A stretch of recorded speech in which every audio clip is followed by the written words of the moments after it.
할렐루야. 사랑하는 대강의 가족 여러분, 오늘 하루도 하나님의 말씀과 동행하는 삶이 되길 소망합니다. 오늘 함께 나눌 하나님의 말씀은 고린도전서 6장 1절에서 7절 말씀입니다. 너희 중에 누가 다른 이와 더불어 다툼이 있는데 구태여 불의한 자들 앞에서 고발하고 성도 앞에서 하지 아니하느냐? 성도가 세상을 판단할 것을 너희가 알지 못하느냐? 세상도 너희에게 판단을 받겠거든 지극히 작은 일 판단하기를 감당하지 못하겠느냐? 우리가 천사를 판단할 것을 너희가 알지 못하느냐? 그러하거든 하물며 세상 일이라. 그런즉 너희가 세상 사건이 있을 때에 교회에서 경히 여김을 받는 자들을 세우느냐?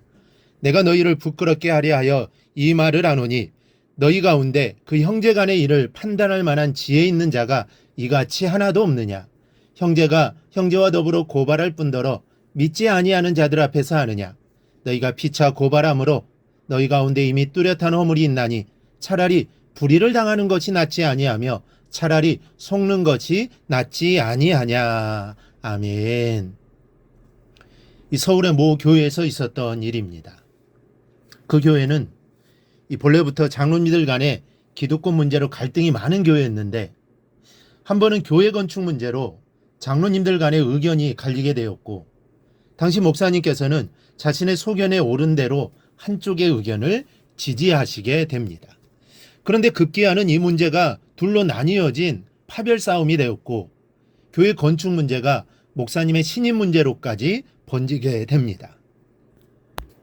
목사님의 지지를 받지 못한 쪽이 목사님을 나가시라고 요구했고 또 지지를 받은 쪽은 결사반대로 목사님을 옹호하고 나섰습니다.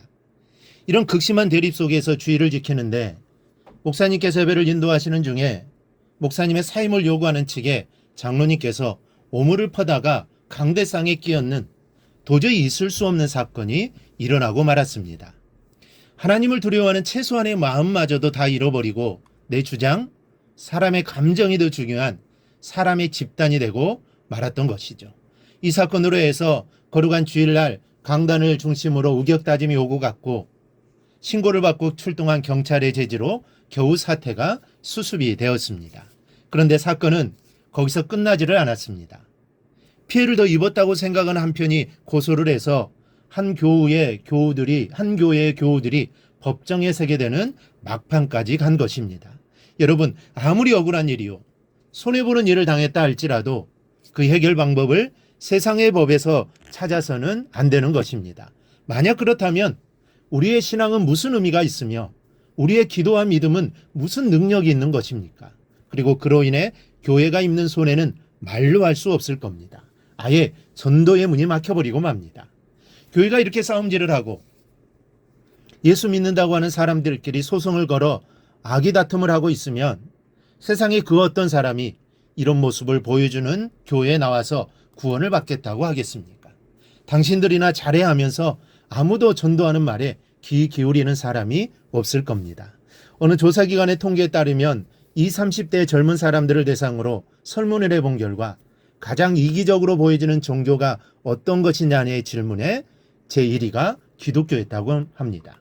왜 그럴까 하는 생각을 해봅니다. 우리가 속해 있는 기독교는 절대 이기적이지 않습니다. 성경은 그렇게 말씀하시지 않습니다. 내 이웃을 내 몸과 같이 사랑하라 하셨고 원수도 사랑하라고 가르칩니다. 영혼구원을 위해서도 부지런합니다. 이기적이라면 절대로 전도하지 않겠죠. 지옥에 가더라도 그냥 내버려 둘 겁니다. 그런데 기독교는 절대로 그렇지 않습니다. 그리고 다른 종교와 비교해도 절대 이기적이지 않습니다. 그런데 왜 불신자들이 기독교를 이렇게도 이기적으로 볼까요? 그것은 겉으로 보여주는 모습이 이기적으로 보여졌기 때문입니다.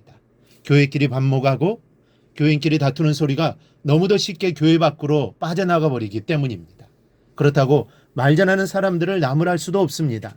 가려서 교회에 유익되는 말만 전하라고 간곡한 부탁을 할 수도 없습니다.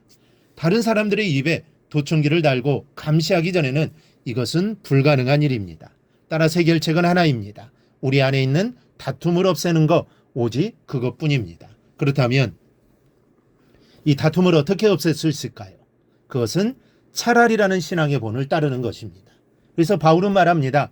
너희가 피차 고발함으로 너희 가운데 이미 뚜렷한 허물이 있나니 차라리 불의를 당하는 것이 낫지 아니하며 차라리 속는 것이 낫지 아니하냐. 목사님 한 분이 자기 교회 장로님을 자랑합니다. 아주 부자는 아니지만 열심히 땀 흘려 먹고 사는 것에는 넉넉함이 있는 분입니다. 그런데 같은 교회 안수 이사님이 사업을 하다가 어려움을 처하게 되었습니다.